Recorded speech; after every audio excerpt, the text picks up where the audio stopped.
بسم الله الرحمن الرحيم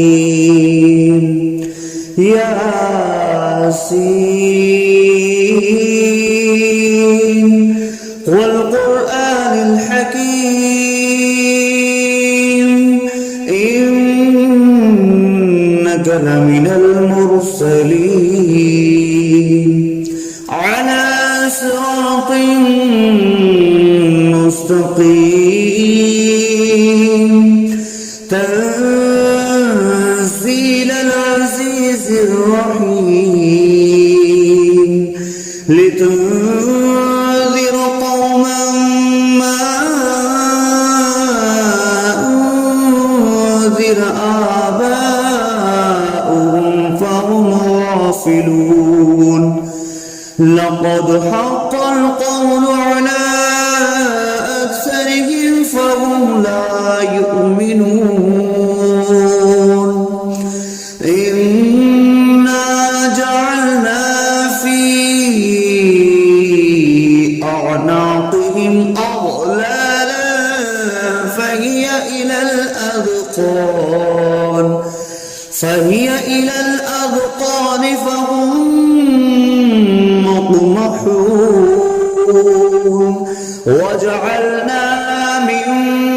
بين أيديهم سدا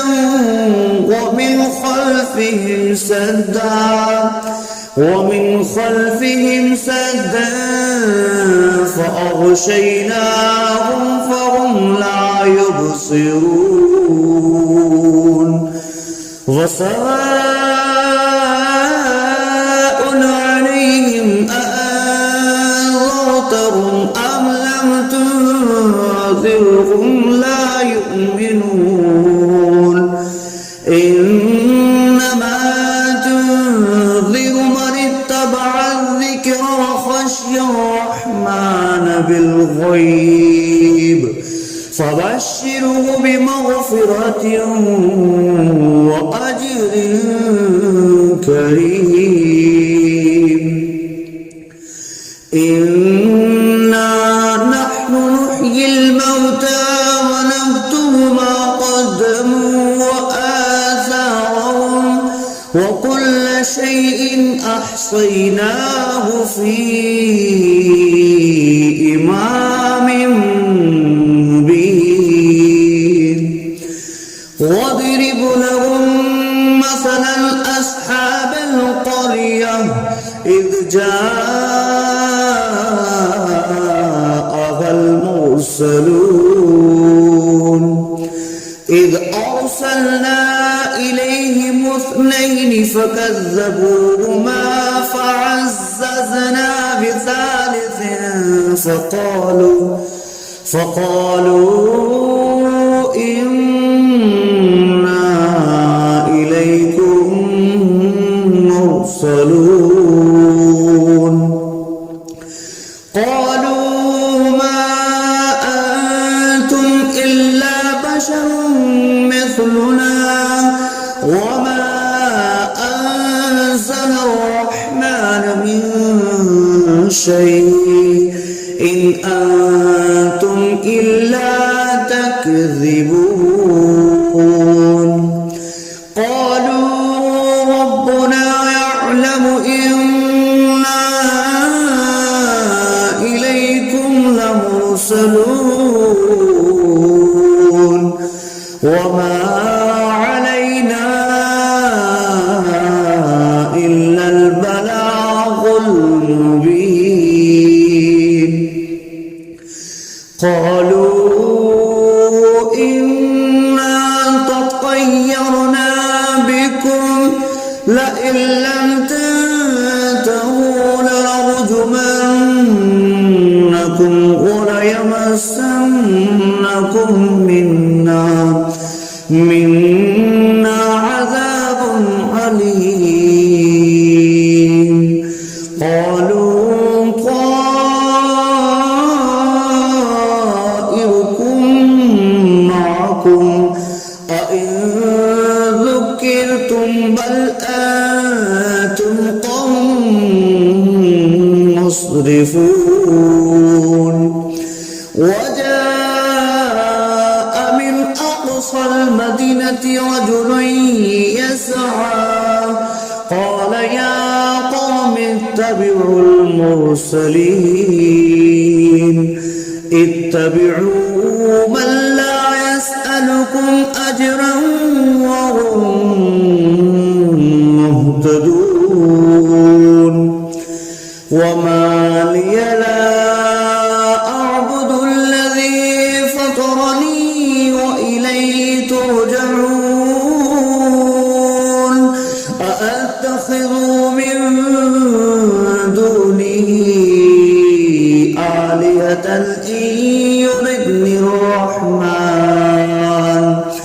إن يردني الرحمن بضر لا تغن عني شفاعتهم شيئا ولا ينقذون إني إذا لفي ضلال مبين إني آمنت بربكم فاسمعون قيل ادخل الجنة قال يا ليت قومي يعلمون بما غفر لي ربي وجعلني من المكرمين وما أنزلنا على قومه من بعده من جند من السماء وما كنا منزلين إن كانت إلا صيحة واحدة فإذا هم خامدون يا حسرة على العباد ما يأتيهم من رسول إلا كانوا به يستهزئون ألم يروا كم أهلكنا قبلهم من القرون أنهم إليهم لا يرجعون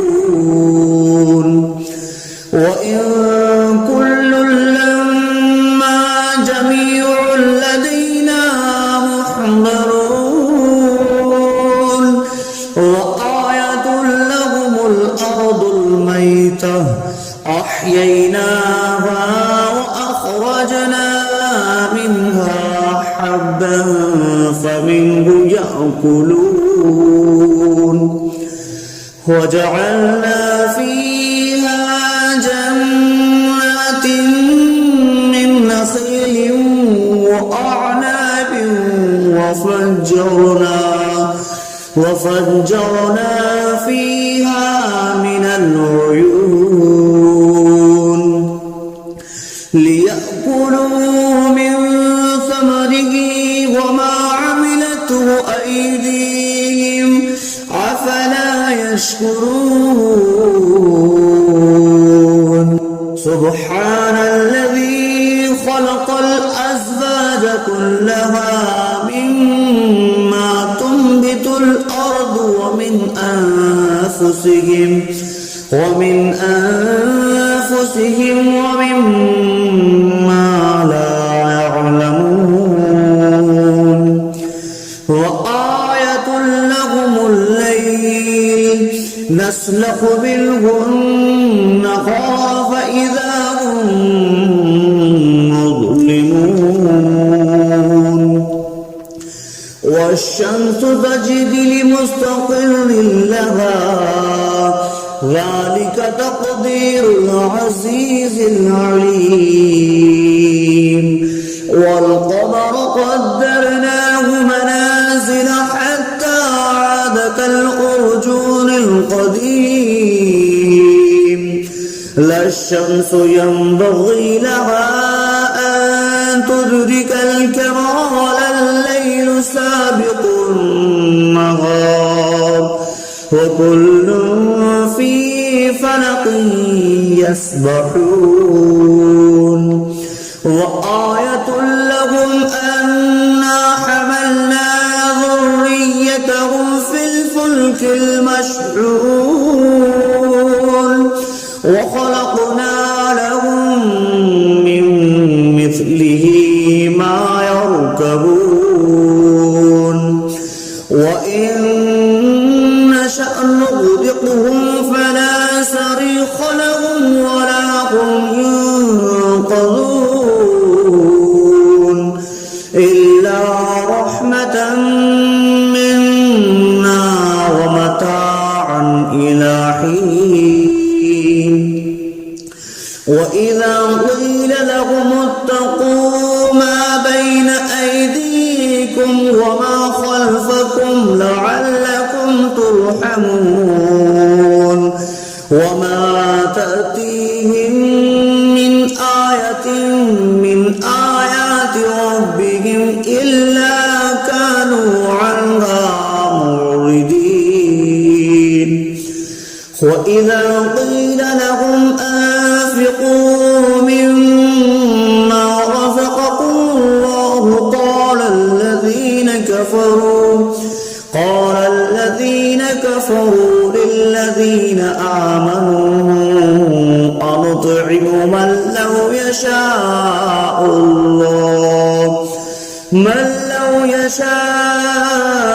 الله أطعمه إن أنتم إلا في ضلال مبين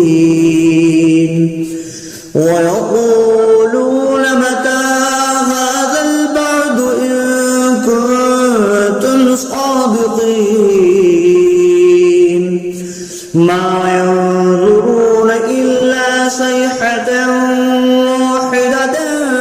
تأخذهم وهم يخصمون فلا يستطيعون توصية ولا إلى أهلهم يرجعون ونفخ في الصور فإذا هم من الأجداث إلى ربهم ينسلون قالوا يا ويلنا من بعثنا من مرقدنا هذا ما وعد الرحمن وصدق المرسلون إن كانت إلا صيحة واحدة فإذا هم جميع لدينا محضرون فاليوم لا تظلم نفس شيئا ولا تجزون إلا ما كنتم تعملون إن أصحاب الجنة اليوم في شغل فاكهون هم وأزواجهم في ظلال على الأرائك متكئون لهم فيها فاكهة ولهم ما يدعون سلام قولا من رب رحيم وامتازوا اليوم أيها المجرمون ألم أعهد إليكم يا بني آدم ألا تعبدوا الشيطان إنه لكم عدو مبين وأن اعبدوني هذا صراط مستقيم ولقد أضل منكم جبلا كثيرا أولم تكونوا تعقلون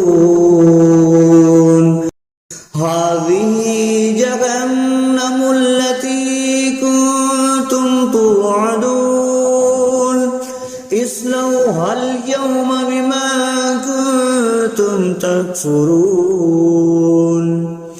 اليوم نختم على أفواههم وتكلمنا أيديهم وتشهد أرجلهم بما كانوا يكسبون ولو نشاء لطمسنا على أعينهم فاستبقوا الصراط فأنى يبصرون ولو نشاء لمسخناهم على مكانتهم فما استطاعوا مضيا ولا يرجعون ومن نعمره نكسه في الخلق أفلا يعقلون وما علمناه الشعر وما ينبغي له إن هو إلا ذكر وقرآن مبين لينذر من كان حيا ويحق القول على الكافرين أولم يروا أنا خلقنا لهم مما عملت أيدينا أنعاما فهم لها مالكون وظللناها لهم فمنها ركوبهم ومنها يأكلون ولهم فيها منافع ومشارب أفلا يشكرون واتخذوا من دون الله آلهة لعلهم ينصرون لا يستطيعون نصرهم وهم لهم جند محضرون فلا يحزنك قولهم إنا نعلم ما يسرون وما يعلنون أولم ير الإنسان أنا خلقناه من نطفة فإذا هو خصيم مبين وضرب لنا مثلا ونسي خلقه قال من يحيي العظام وهي رميم قل يحييها الذي أنشأها أول مرة وهو بكل خلق عليم الذي جعل لكم من الشجر الأخضر نارا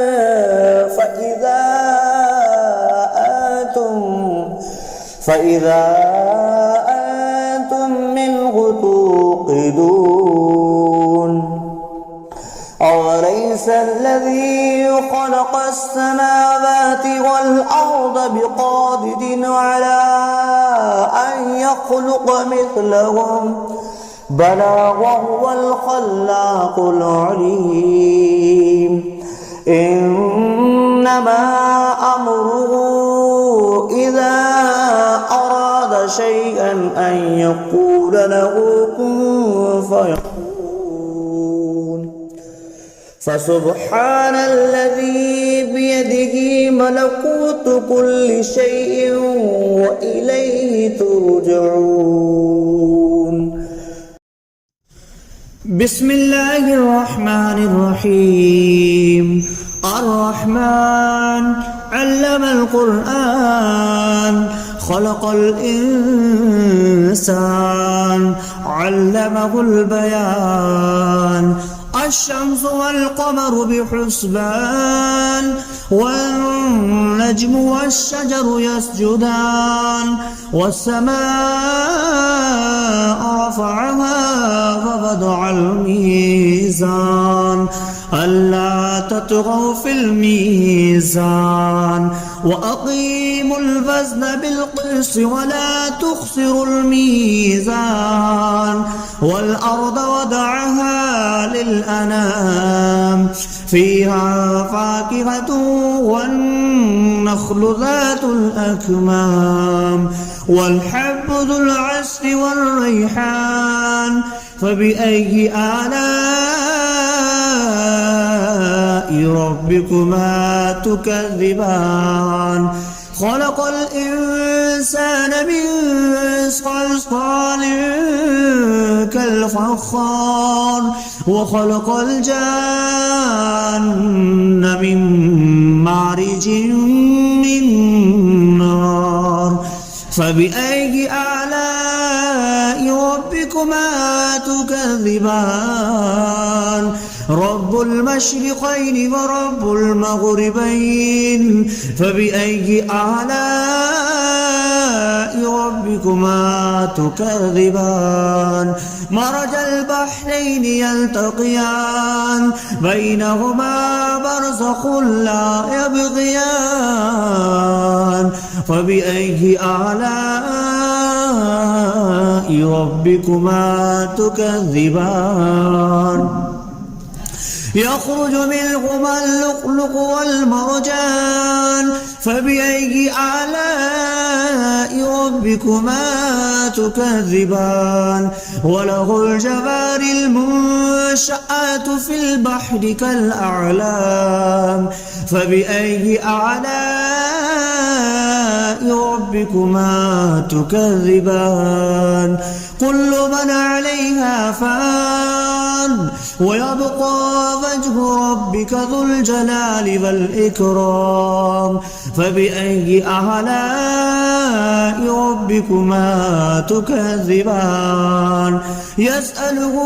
من في السماوات والأرض كل يوم هو في شأن فبأي آلاء ربكما تكذبان سنفرغ لكم أيها الثقلان فبأي آلاء ربكما تكذبان يا معشر الجن والإنس إن استطعتم أن تنفذوا من أقطار السماوات والأرض فانفذوا لا تنفذون إلا بسلطان فبأي آلاء ربكما تكذبان يرسل عليكما شواظ من نار ونحاس فلا تنتصران فبأي آلاء ربكما تكذبان فإذا انشقت السماء فكانت وردة كالدهان فبأي آلاء ربكما تكذبان فيومئذ لا يسأل عن ذنبه إنس ولا جان فبأي آلاء ربكما تكذبان يعرف المجرمون بسيماهم فيؤخذ بالنواسي والأقدام فبأي آلاء ربكما تكذبان هذه جهنم التي يكذب بها المجرمون يطوفون بينها وبين حميم آن فبأي آلاء ربكما تكذبان ولمن خاف مقام ربه جنتان فبأي آلاء ربكما تكذبان ذواتا أفنان فبأي آلاء ربكما تكذبان فيهما عينان تجريان فبأي آلاء ربكما تكذبان فيهما من كل فاكهة زوجان فبأي آلاء ربكما تكذبان متكئين على فرش بطائنها من استبرق وجنى الجنتين دان فبأي آلاء ربكما تكذبان فيهن قاصرات الطرف لم يطمثهن إنس قبلهم ولا جان فبأي آلاء ربكما تكذبان